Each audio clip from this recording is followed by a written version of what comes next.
Hey everyone, and welcome back to episode 3 of the Simple Eric series. Hope you all are having a great start to 2021, a fresh new year of potential opportunities, growth, and fun. In this episode, I'll be discussing why I enjoy investing in REITs and why I included them in a diversified large cap portfolio like my Robinhood account here. I'll also give a quick overview of the REITs I personally hold, and to be honest, the last few months have been pretty rewarding for all of us in the stock market. Now, I just made a relatively large deposit of $2,600 into my account yesterday, which will drop my all-time total portfolio growth a little bit more, but my assets have grown to a 20% money-weighted return in the last few months, which is really fortunate.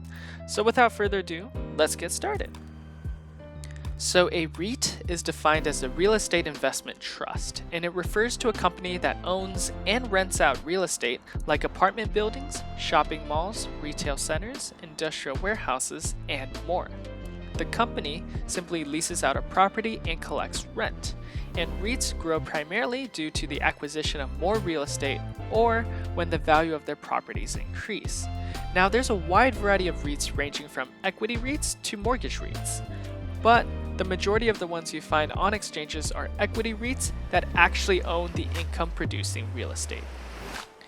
And what's nice about REITs is that they are required to pay 90% of all their taxable income in dividends to their shareholders, so the majority of their net profit actually goes directly back to the investors. Therefore, the primary goal for many REITs is to keep acquiring more real estate to rent out and increase their revenue to pay out increasing dividends over time. As a result, REITs tend to have high but predictable dividend yields anywhere from around 2 to 6%.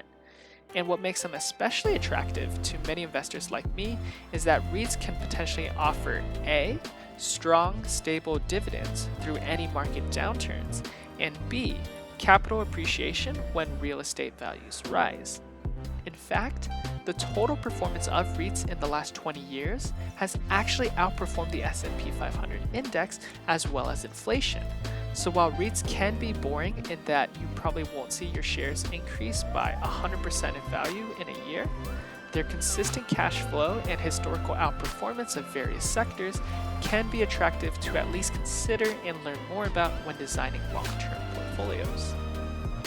As with all investments, REITs have their pros and cons with unique risks.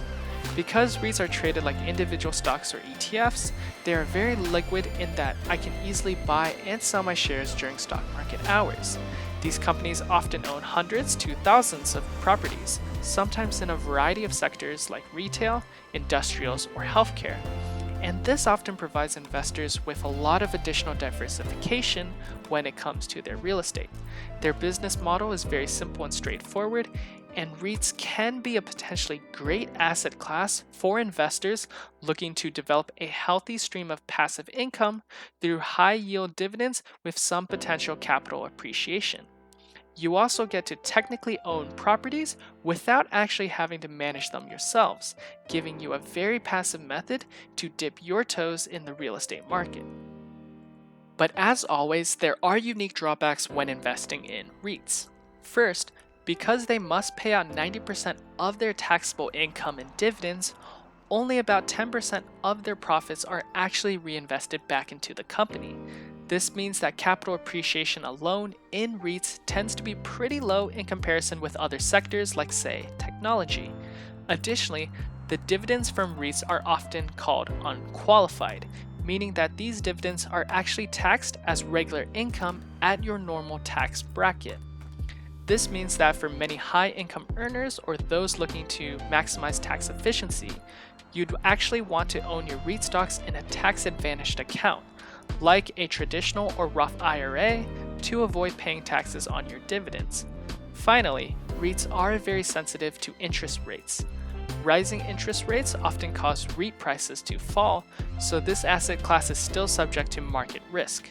And while they might own thousands of real estate properties, they sometimes tend to be concentrated in a specific type of property like hotels or shopping malls.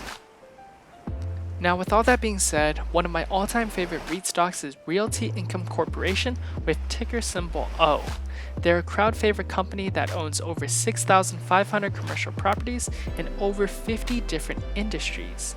They also boast a very high occupancy rate, and their largest tenants include big names like Walgreens, 7-Eleven, Dollar General, Walmart, and Home Depot. They've been around for over 50 years and have consistently paid monthly dividends to their shareholders pretty much ever since they first started. And their dividend scorecard is also pretty spectacular. They're a part of the S&P 500 Dividend Aristocrats, a group of large-cap companies that have consecutively grown their dividends paid to shareholders for over 25 years.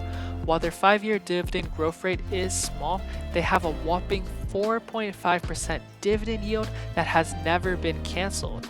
Their payout ratio is also really nice at 85%, meaning that the company is still very profitable to pay out their shareholders through the income they receive. I personally get uncomfortable when payout ratios are above 100% because it can sometimes signal that companies are taking on massive debt to pay out dividends, which is not very sustainable for REITs. Realty Income is also unique in that they pay monthly dividends, which is particularly nice given that if you reinvest them back into the company, you can start compounding your money just a bit quicker. Their financials are also pretty stable, with increasing net profit each year.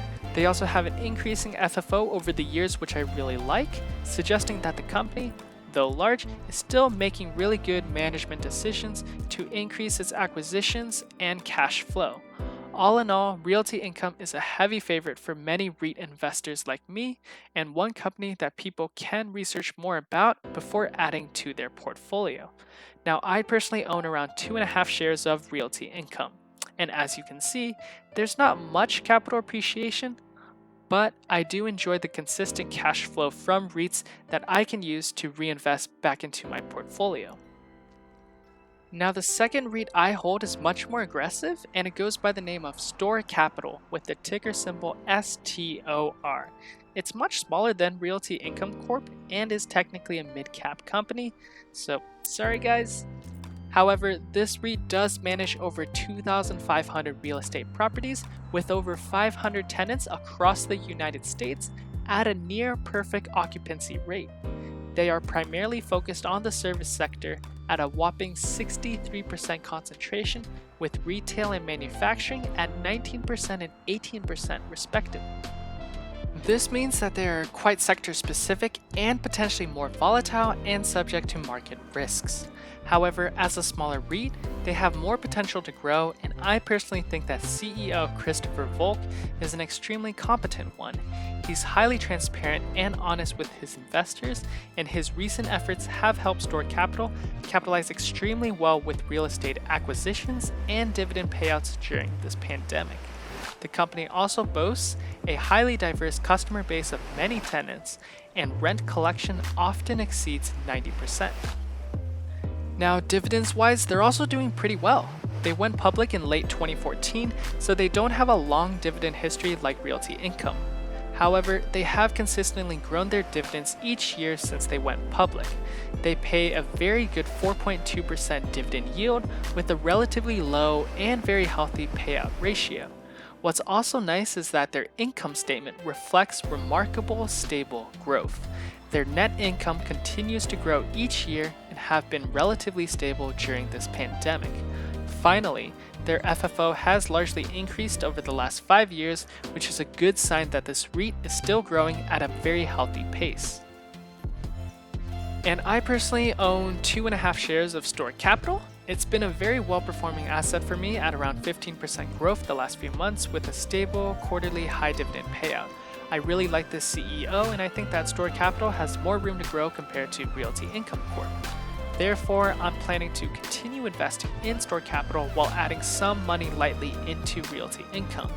Regardless, I think both companies are in pretty solid positions right now with more potential growth in 2021. They're both still down around 12 to 20% from their pre-pandemic days, but it may take a few more months or even a year before they can fully recapture their rent collection. However, since interest rates are still very low in the United States throughout the next few years, I'm still very bullish that these two REITs will continue to recover well and keep delivering high quality dividends long term. Now, with all that being said, thank you all so much for tuning in to episode 3. If you enjoy the series, feel free to leave a like and subscribe. If you'd like to request a topic for future videos, send me a comment below. And if you're interested in starting your personal investing journey with some free stocks, feel free to use the referrals down below in the description. As always, be safe, be healthy, and I'll see you next time.